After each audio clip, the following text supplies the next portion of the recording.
Le diable, lorsqu'il t'attaque, il t'attaque pas seulement comme Job a été attaqué. Hein. Il t'attaque pas seulement en détruisant ce qu'il y a dans ta vie. Il peut t'attaquer avec une ruse. Il peut venir, comme avec David, derrière la nudité de quelqu'un.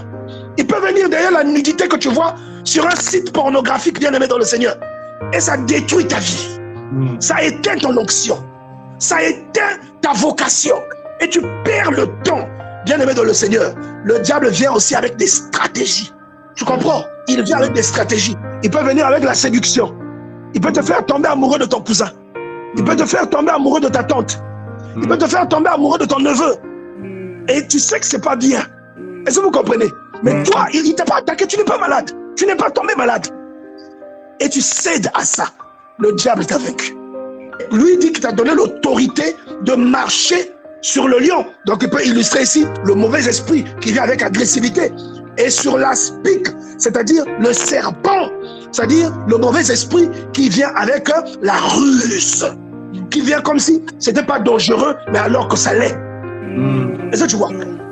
Je parle à quelqu'un qui croit que la vie de prière est possible sans méditer la parole de Dieu. Vous êtes comme quelqu'un qui a une voiture de luxe, mais qui n'a jamais de carburant.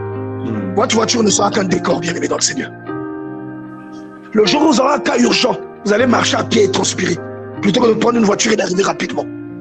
Vous serez un chrétien de pacotille. Votre vie de prière sera une parodie. Parce que, simplement, vous ne lisez pas la Bible. Et je répète à quelqu'un que ce que vous voyez dans la Bible qui est écrit, c'est juste la forme scripturale de Dieu. Que ces paroles-là sont vivantes. Les lecteurs de la Bible peuvent vous dire, quand on lit la Bible, il y a des phénomènes qui se passent. À un certain degré, quand tu lis, tu as l'impression que c'est vivant. Tu as l'impression qu'il y a un esprit qui te parle. Quand tu lis, tu pleures. Mais qui te tape? Personne. Mais tu pleures en lisant.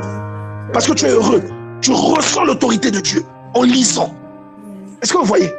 Il y a des paroles quand tu lis, tu ne peux pas finir de lire ça. Il y a des paroles que moi je lisais il y a longtemps. Mais lorsque je me suis converti, des paroles comme Genèse 17, des paroles comme Genèse 12, des paroles comme le psaume 90, dès que je lisais, je pleurais. Je ne finissais pas de lire ça. Je ne pleurais pas de tristesse, mais je pleurais d'étonnement. Le fait de pleurer là, c'était une prière. Je laissais la Bible ouverte, je pleurais longtemps. Parce que je ressentais la puissance de Dieu dedans. Mais pourtant, c'est les trucs que je lisais avant. C'est vivant. Vous allez atteindre un degré quand vous allez lire ça, ça va se refléter en vous. Vous allez lire, ça va s'illustrer. Et quand vous allez dans la rue, quand quelqu'un vous regarde, il a peur de vous. Mais vous n'êtes pas agressif. Quelqu'un qui dit des bêtises devant vous, il ne dit pas des bêtises. Il a un langage impudique, il a un langage grossier. Mais quand vous êtes là, il ne dit jamais de grossièreté. Simplement parce qu'il y a un esprit qui s'illustre à cause de ce que vous lisez. La parole de Dieu est vivante. Et comme le psaume que nous avons lu aujourd'hui, c'est vivant. Ce que j'essaie de dire par tout ça, c'est qu'il faut que la parole que nous partageons, et même ce que vous partagez quand je ne suis pas avec vous, il faut que ça produise du fruit. Si ça ne produit pas de fruit, ça veut dire que tout ça est un investissement inutile.